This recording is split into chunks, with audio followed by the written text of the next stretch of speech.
Morning, wingers. Morning. Good You to have right? you here, yeah. Oh, I'm feeling very good. Good. Didn't fall out my bed this morning, so much better than yesterday. Great to hear that, Bangi. Right, so page 29... It's 253. 253. As I said, 1 Peter is written to people who are finding the Christian life sometimes tough. Bangi, I wonder if you could help me think about this a bit more. What do you find most difficult about being a Christian in sport, particularly? Well, you know, wingers, it has to be the win at all cost attitude. The mentality that says winning is the most important thing. Let me give you an example. A few years ago, I played for a football team, and we were playing one game against our biggest rivals. And half-time, we were 1-0 down. So we're pretty down, pretty upset. And our manager decided to sub himself onto the pitch. This never happened. It never happened. So we were all shocked. But he decided to come on for the second half. And near the end of the game, I was stood at the back post, doing my job. In front of me was our manager, and he was marking their centre forward. And the ball came in, ball's up in the air, and I look across the goal, and my manager has looked around, seen the referee not looking, looked the centre forward in the face, and gone BAM!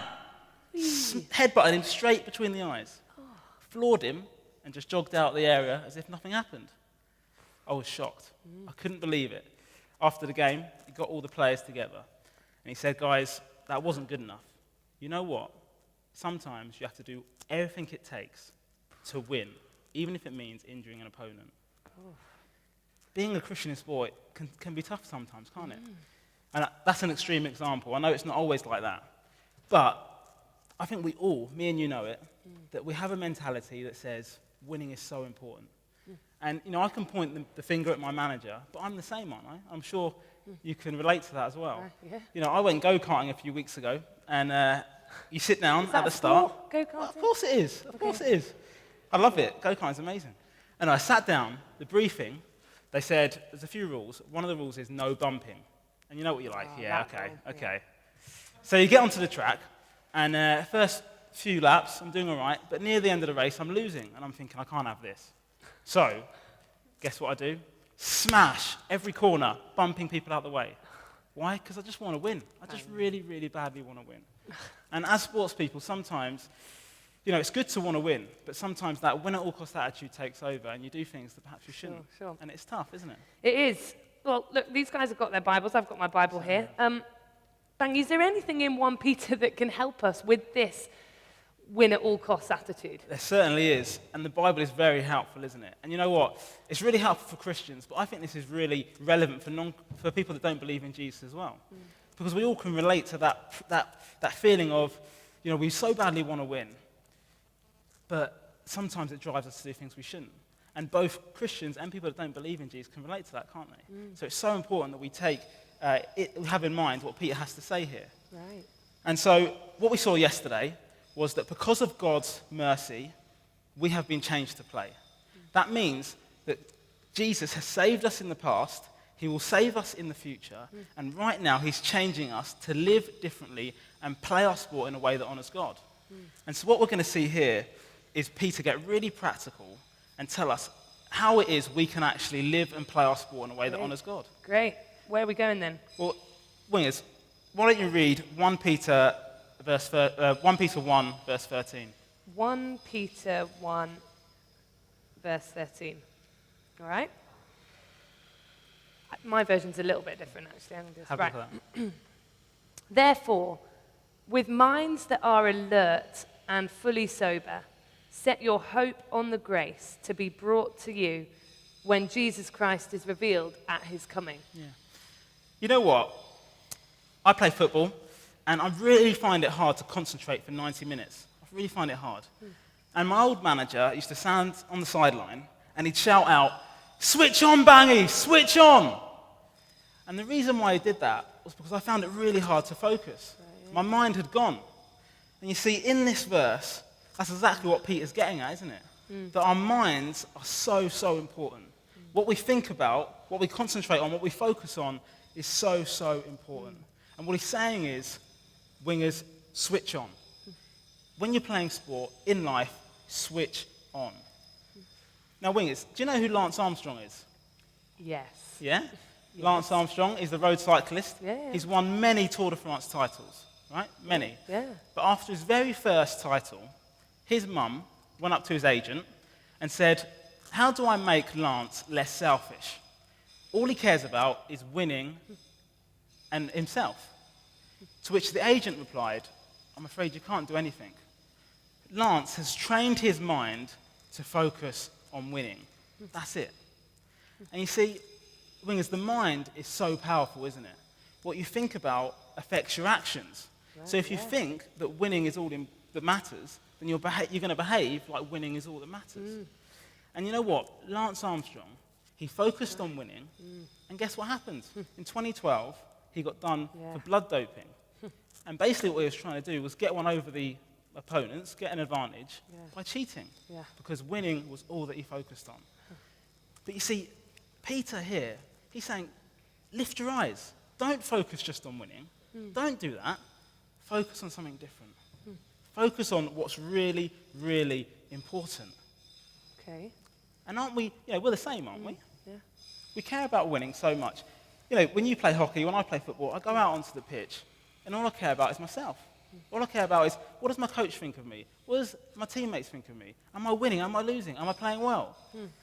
But Peter's saying, no. You know what, wingers? Switch on. Think about what's really, really important. Yeah. And he goes on to say what's really, really important, doesn't he? You read it out, verse 13. What does he say? He says, set your hope on the grace to be brought to you when Jesus Christ is revealed at his coming. Yeah. What he's saying is, switch on, look forward, get a bigger perspective, look at what's coming in the future. And so often we get that wrong, don't we? I'm testing your sporting knowledge here, wingers. That's all right. But do you know who Clarke Carlisle is? No. No? Not many people do. Okay. But he is, in fact, a professional footballer. Okay, here he is on the screen. He's a professional footballer. He's played for 17 years. And at the moment, he plays for Northampton Town. And he's the chairman of the Professional Footballers Association. A few weeks ago, he did a documentary on BBC. And he told people about a big game in his career, the Championship playoff final, in which he actually lost to Cardiff. And at the end of that game, he said this: losing that cup final was I lost the whole summer. I couldn't get it out of my mind, so I got drunk all the time to numb the pain. I lost millions of pounds for the club. I let the fans down, I let my family down, and I became depressed. And we can relate to that, can't we? When we lose a game, when we play badly, we go home and we sit there and we think, gutted. I'm so depressed. I'm so angry at myself. I played so badly. We lost the game. And what Clarke Carlisle was saying is, you know what? I lost the whole summer. I became depressed. You see, Clarke Carlisle and Lance Armstrong just focused on winning. And their hope was on winning. But Peter's saying your hope should be on something else. Your hope should be on what's coming in the future. You see, as sports players, we get judged on our performance all the time, don't we? Yeah. Whether we play well, whether we play badly. Yeah. But Peter's saying, no, look forward to the time when Jesus is coming back. Do you see it? Yeah.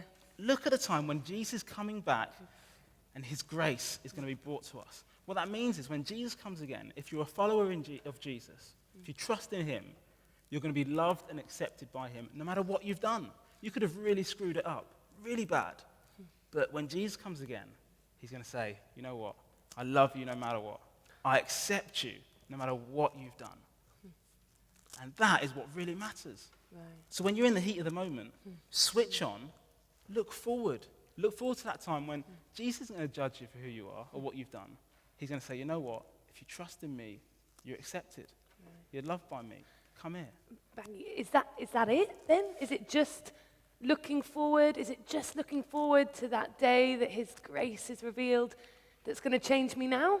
That's a great question. And no, that's not it. You are to switch on, you are to look forward, but there's more to that. Have a look down at verse 14. Can you read it for us? Yes. Verse 14. As obedient children, do not conform to the evil desires you had when you lived in ignorance. What's important now is that we switch on, we look forward, but we also look back. Look back.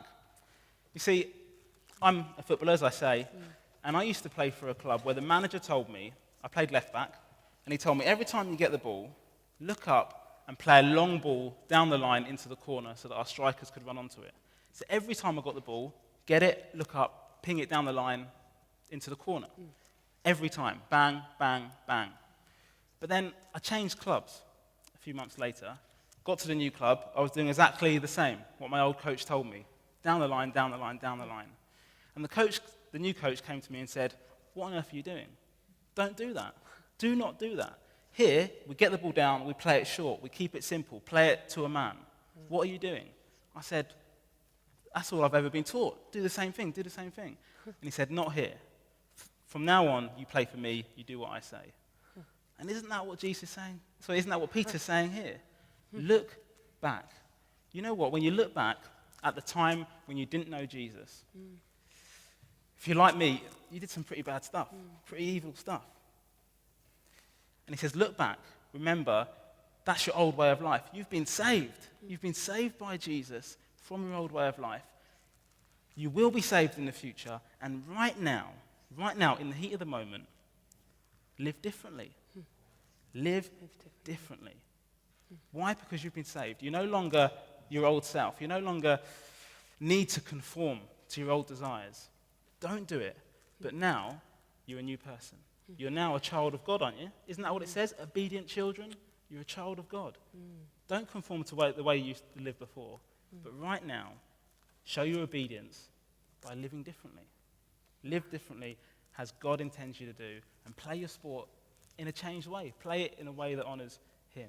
Okay. So, switch on, look forward, look back. Right. Help me just think practically what it's going to look like for me to play differently. Great shout, great shout. Well, let's have a look at 1 Peter 1, verse 15. Lastly, in this passage. Do you want to read it for us? Sure. But just as he who called you is holy, so be holy in all you do. Great. Now, you remember my old coach, guy who headbutted the striker. Yeah. You remember Lance Armstrong. You remember Clarke Carlisle. All of those three had the same thing in common. All they cared about was winning. But let me tell you about my friend Sam. Sam's a Christian lad. He used to play up front for my football team. He's a good lad. In one particular game, he was dribbling the ball in the box. Bam! Hit the floor. The referee whistled to his mouth, blew for a penalty. The opponents were in uproar. Ref, what are you doing? Ref, what are you doing? It wasn't a penalty. The pressure's on. What does Sam do? In that moment, it's so easy to conform to the win at all cost attitude, isn't it? Just shut up. Take the penalty, score the goal, be a hero. Be quiet. Does he conform, or does he switch on? Does he think, I'm saved in the past. I'm going to be saved in the future. I'm a different man now. What do I do? In that moment, Sam went up to the ref and said, Ref, I'm afraid you got it wrong. I actually just fell over. I lost my footing. I fell over. It's not a penalty. That's shocking, isn't it, in the world of sport? No one ever does that. But in that moment, the referee still gave a penalty. He made the decision. He has to keep his word. He gave the penalty. But the respect that Sam got was incredible. The opponents went up to him and said, you know what, fair play. Thank you so much for being honest. And it completely changed the game. And there's an example of Sam, who is confident in the gospel. He believes in Jesus. He knows where he's going. He knows where he's come from. He's saved. And in that moment, he played differently by making the decision to honor God. And it's bigger than winning. His perspective was a lot bigger than winning. And what it means in this verse to be holy is exactly that. Holy means to be set apart, to be different. And what Peter's saying is, be different. In the moment, in the heat of the moment, under the pressure, hey, don't conform to the way you used to live. Look forward, look back, play differently now. Play differently now. Yeah. Wingers, I know you can do it. I know you can. Let's have a look at the video.